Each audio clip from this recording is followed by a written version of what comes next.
और बागपत में 8वीं क्लास का एक छात्र अपने बैग में तमंचा लेकर स्कूल पहुंच गया। छात्रों की नजर पड़ी तो वह दहशत में आ गया। मामला छपरोली के शहीद सत्यपाल सिंह उच्च प्राथमिक विद्यालय का है, जहां पर आरोपी छात्र को स्कूल से निकाल दिया गया है।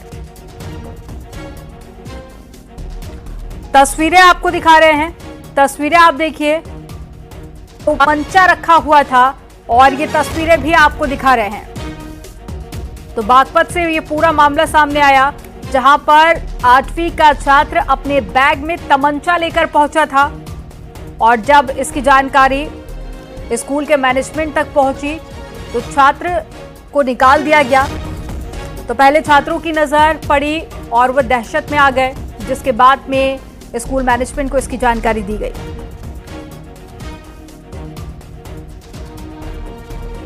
सर कल मैं तो छुट्टी पे थी, जैसे स्कूल में सुबह आई पता चला कि बच्चों से मैडम कल ऐसा ऐसा हुआ। लड़का था, उसने हथियार लेकर आया था, जो भी था इसको मैंने पता चला। इस जानकारी के बाद मैंने उस बच्चे का नाम काट दिया। रायबरेली में एक छात्र कोचिंग संचालक की लापरवाही का शिकार हुआ है।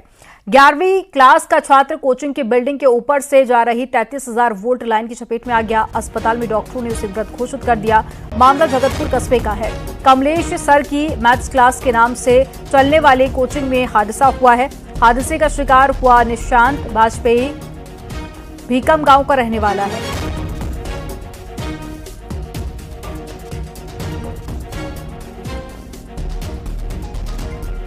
और मोहन कृष्ण फोन लाइन पर जुड़ गए हैं। मोहन, पहले तो ये बताइए ये हादसा हुआ कैसे हो, और अगर हाई वोल्टेज लाइन ऊपर से गुजर रही थी तो इसको लेकर तो तमाम नियम पहले ही बन चुके हैं, तो क्या कोई लापरवाही हुई है इसमें?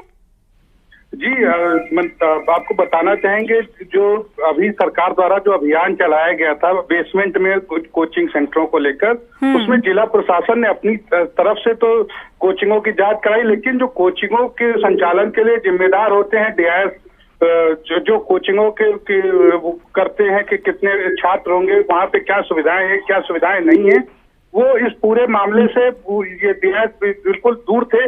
तो एक भी कोचिंग सेंटरों की निगरानी में या उनके निरीक्षण में डीआईएस या उनका कोई प्रतिनिधिमंडल नहीं था, जिससे ये बिल्कुल तय माना जा रहा है कि जो डीआईएस जो है इसमें डीआईएस स्तर पर लापरवाही हुई है। अगर इसकी बात करें तो ग्रामीण इलाके की ये कोचिंग है, जहाँ पर मानकों को दरकिनार कर कोचिंग चलाई जा रही थी।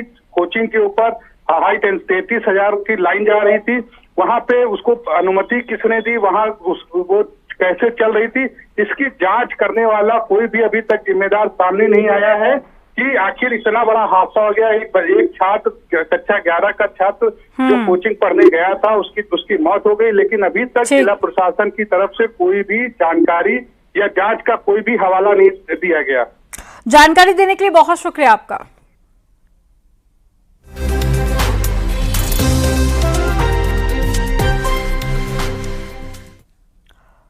और खबर ग्रेटर नोएडा से है, जहां पर ई रिक्शा चालक ने जान दी है। बैंक कर्मियों पर परेशान करने का आरोप लगाया। बैंक कर्मियों ने जब्त किया था ई रिक्शा। 25,000 रुपए के गलत लेन देन का विवाद है। मैनेजर समेत 3 बैंक कर्मियों पर मुकदमा दर्ज किया गया। नोबल कोऑपरेटिव बैंक के कर्मियों पर आरोप लगे हैं। तो एक बड़ी खबर आपको बता रहे हैं, बैंक पर परेशान करने का आरोप लगाया, जिसके चलते एक ई रिक्शा चालक ने अपनी जान दे दी।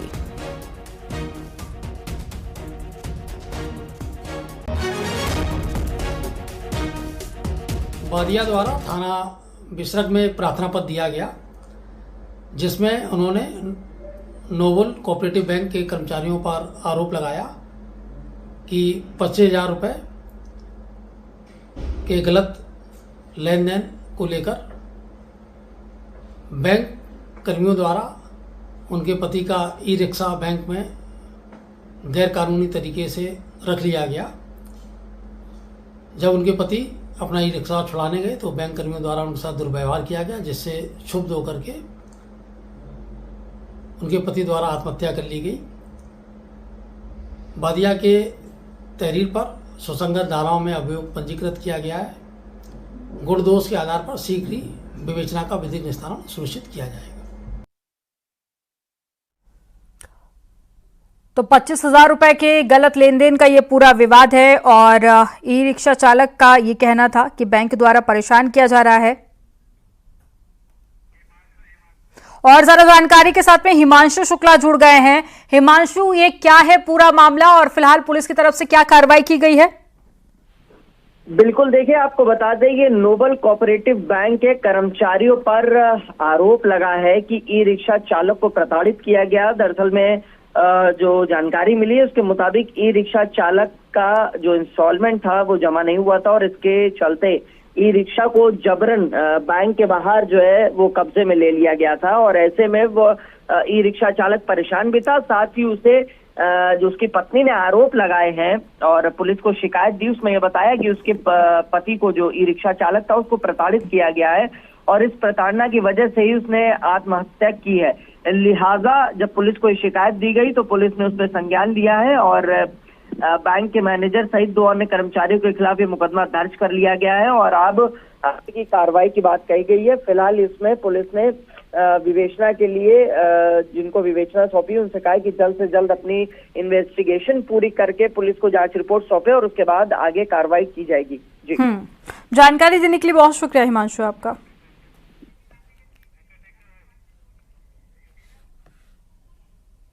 और शुक्रवार को जम्मू कश्मीर के तंगधार में गढ़वाल राइफल में तैनात चमोली के दीपेंद्र कराड़ी शहीद हो गए हैं।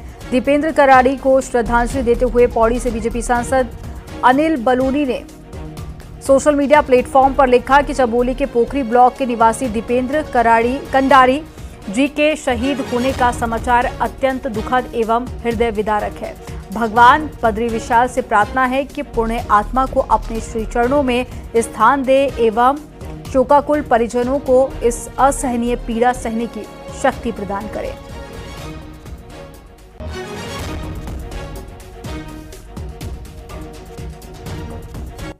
तो ये तस्वीरें भी आपको दिखा रहे हैं। भावभीनी श्रद्धांजलि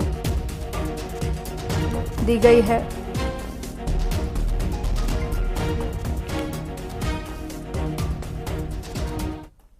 और यूपी में ट्रेड शो के जरिए बड़े बाजार की तलाश के लिए कसरत तेज कर दी गई है। ग्रेटर नोएडा में 25 सितंबर से 4 दिवसीय ट्रेड शो का आयोजन होगा। प्रधानमंत्री मोदी या फिर राष्ट्रपति द्रौपदी मुर्मू आयोजन का शुभारंभ करेंगी। यूपी में इंटरनेशनल ट्रेड शो से अफ्रीका, यूरोप और साथ ही अमेरिका के बाजार में प्रवेश की तैयारी की जा रही है। यूपी के उद्यमियों और कारीगरों के उत्पाद अंतर्राष्ट्रीय बाजार में पहुंचने के लिए ट्रेड शो होगा। यूपी ने वियतनाम को इंडस्ट्री पार्टनर बनाया है और 1.10 वर्ग मीटर में 2500 उद्यमी अपना स्टॉल लगाएंगे। यूपी सरकार ट्रेड शो के लिए बड़े शहरों में रोड शो कर रही है।